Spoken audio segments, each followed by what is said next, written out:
Have you ever noticed how the way we speak can decide how others see us? Sometimes it's not what we say, but how we say it defines who we are. An accent, a tone, a single word can open doors or close them forever. When I watched The Help, I realized something powerful. Language isn't just communication, it's a mirror of our society, our class, our education, or even our worth in the eyes of others. Today, I want to reflect on that, on how the help connects with the topic of social variation in language, a topic that reminds us that words are not equal, they carry weight, history, and identity. So, in this episode, let's explore how language reveals the invisible lines that divide people and sometimes the bridges that bring them together. The Help takes us back to the 1960s in Jackson, Mississippi, a place where racial exclusion still defined who could speak and who had to stay silent. The story follows Evelyn and Minnie, two African American maids who work for white families, and Skeeter, a young white journalist who decides to write their untold stories. Through their voices, the film exposes more than discrimination. It exposes how language itself becomes a reflection of power. In the film, every conversation carries a boundary. The maids speak differently from their employers. Their dialect, tone, and words mark them as the help. Their English is considered wrong while their employer's English is seen as proper. And that difference is not about grammar, it's about social class, education, and race. According to social linguistics, a social dialect or sociolect is the way people speak based on social class or education. In The Help, this is crystal clear.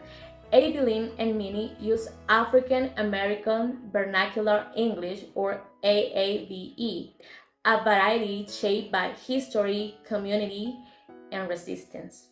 We hear forms like you is kind, you is smart, you is important. You is kind, you is smart, you is important. Am I gonna believe all of them bad things them fools said about me today? Am I gonna believe all them bad things them fools said about me today? Society often labels this as incorrect, but it's not wrong. It's different and it reflects identity. Meanwhile, Skeeter and the upper class white women use standard American English, the language of education, prestige, and authority. Their words represent power. This contrast shows exactly what this chapter calls social variation in language, where differences in speech mirror social divisions. Something is fascinating about prestige. When someone changes their way of speaking to sound more refined, we call that overt prestige, the kind that society openly values. In The Help, standard English is the prestigious variety, the one associated with being educated, proper, and respectable. It's what the white women expect to the males to imitate, but never fully accept. However, among the maids, there's another kind of prestige, that is covert prestige, a hidden pride in their way of speaking. It's a language of solidarity, honesty, and truth. When Minnie jokes with Aileen, her voice is strong, full of emotion and humor. In those moments, her dialect is not a weakness, it's her power. So, while society sees one variety as better, the movie reminds us that every language variety carries dignity. Social linguistics also tells us that people change the way they speak depending on who they're talking to. This is called speech accommodation. In The Help, Skeeter constantly shifts her speech to connect with Evelyn. She speaks slower, simpler, kinder, showing convergence, adapting to reduce distance. But when Healy speaks to the maids, she does the opposite. Her tone becomes cold, formal, distant, a clear act of disagreement, a way to reinforce superiority. This dynamic reveals how language reflects power. Some use it to connect, and others use it to dominate. In the film, language marks social identity as clearly as clothing or skin color.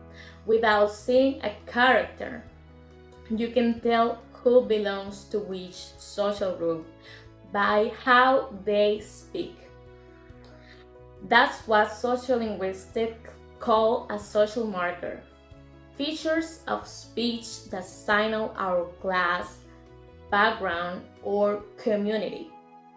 The maid's pronunciation, the white woman's polished tone, and Skeeter's balanced voice, all of them tells us who they are and what society expects from them.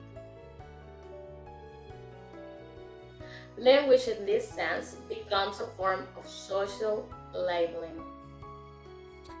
The Help made me realize that language is much more than words.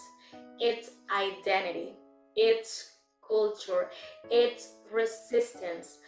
In the 1960s, a maid could lose her job or worse for speaking her mind, so they learned to speak carefully to hide their truth between polite phrases. That silence, that self-control is another kind of language, a painful one. And it made me wonder, how many times have we changed the way we speak just to be accepted, to sound smarter, fancier, or less different? Maybe you have softened your accent in class. Maybe you have avoided slang so people take you seriously. Or maybe you have stayed quiet because you fear sounding wrong. That's the invisible power of social variation. It's not just linguistic, it's emotional. It shapes who gets to be heard and who doesn't. At the end of The Help, Skeeter publishes the maid's stories under the title The Help. Their voices, once ignored, finally reach the world. And that's the beauty of language. Even when it's oppressed, it finds a way to speak. The Help shows us that social variation in language isn't about mistakes, it's about meaning. Each variation, each accent, each dialect tells a story of survival and belonging. So the real question is not who speaks correctly, but whose voice are we willing to listen to? Because language doesn't divide us. Prejudice does. Let's stop judging how people speak and start listening to what they mean. Let's remember that behind every word, there's a human being with a story that deserves to be heard. You is kind, you is smart, you is important. You is smart. You is kind. You is important. That's so good. And so is every voice that dares to speak.